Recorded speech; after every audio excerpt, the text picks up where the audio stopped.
Today we got an exciting video. Right now we're getting on a private island to get to the boat. I'm on a ferry and we're heading straight towards the island. You cannot access by land. You cannot access any other way but to get into this ferry. And your client or whoever invited you has to give you a special pass in order for you to get on this island. So today we have a super exciting day. I got a very high-end client. We're gonna go and take out the boat. We're gonna be going fast. We're gonna be luxury. We're gonna show you what service is like, and today you're gonna learn something about boating 100%. The fire department just came by, gave us some nice little 3-footers. We're squeezed up against these pilings. Let's go.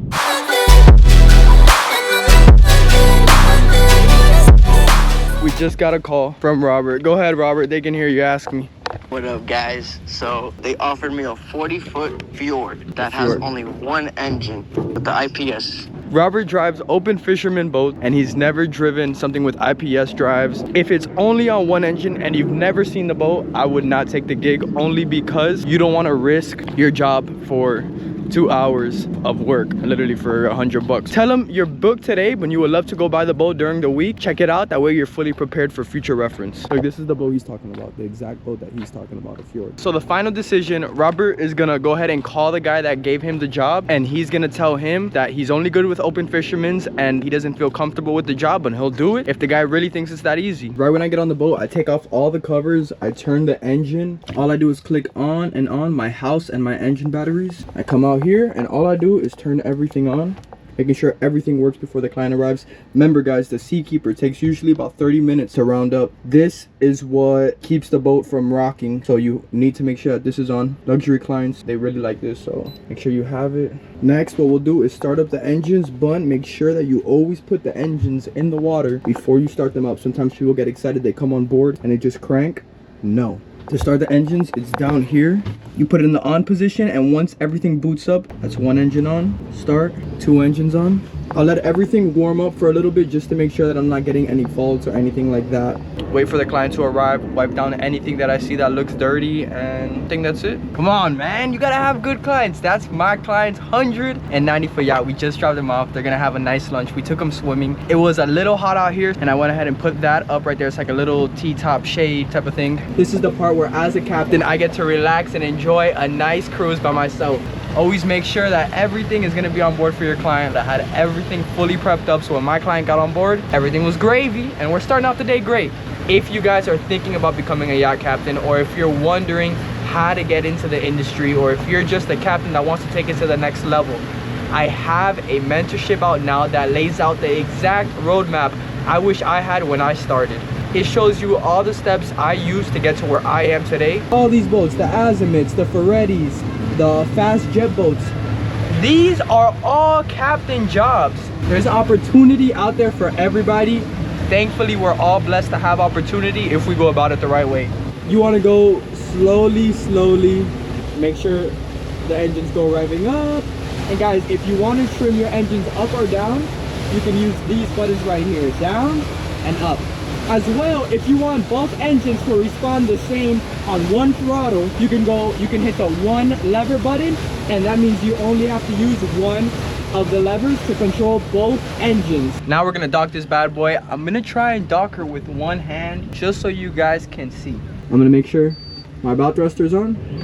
It's on. I'm gonna start moving really slow. Now I need to get to that slip on the right side, on the starboard side of this princess right here. Now these are the 600 engines. The props are so close together that the boat doesn't really respond good with the engines. You do have to use the wheel a lot. Remember guys, steer and then gear.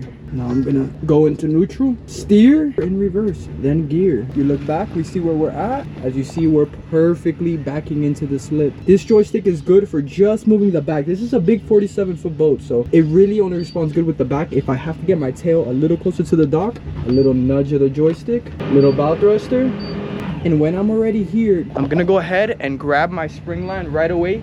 It'll kick forward, boom. Now I grab my spring line, I kick my spring on. Guys, do you see how slow I'm going and how calm and collective I am? The spring line stops us from moving backwards. So now we know we're for sure not gonna hit the dock. Let's go ahead and get that next line. Now guys, it's important where you leave the lines on the dock because you want it easily accessible when you get back.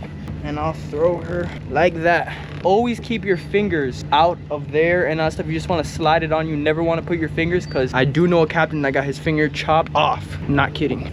We grab the line, throw this up.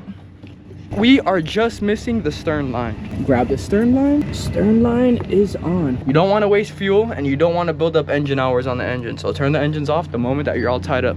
This boat does not have a generator, but stuff are still on. So what does this mean? That we need to connect it to power. Guys, now I'm going to clean up the boat a little bit. At 5:30 p.m. I'll check in with you. I'm going to go back to go ahead and get the clients. We'll bring them back, and that'll wrap up our day as a yacht captain. Guys, stay tuned, because today, at the end of the day, I'm going to give you guys a little secret. How much did I make today? I started the job today at 2 p.m. If you want to know what Captain Andy makes, not only wait till the end, but subscribe. Guys, listen to this. I love to have the radio on to channel 16. And I just heard that there is a fire in Miami Beach Marina, on a boat now in Miami Beach Marina. That's why it's cool to have the radio on. If somebody's around you that needs your help, you're tuning in, man. I could just pick up this. I'm on my way, Philip. That's crazy. I hope they're okay. This heat is unbearable. Stay hydrated. Keep your boats hydrated. Keep them under maintenance. Keep going. Don't stop. 7:24. Today, I made a cool $100, $500 plus $100 tip. It was supposed to be 2 to 6. I ended up being here till 7. And honestly, we had an amazing day. These boats, not one owner drives. These boats are all driven by a yacht captain. I'm not gonna tell you too much information, but there's a guy that has been managing boats on this island since the 80s. Hope you guys enjoyed the video, and like, comment, subscribe. Check out my mentorship if you're looking to become a yacht captain, and have a great day. I'll see you on the next one.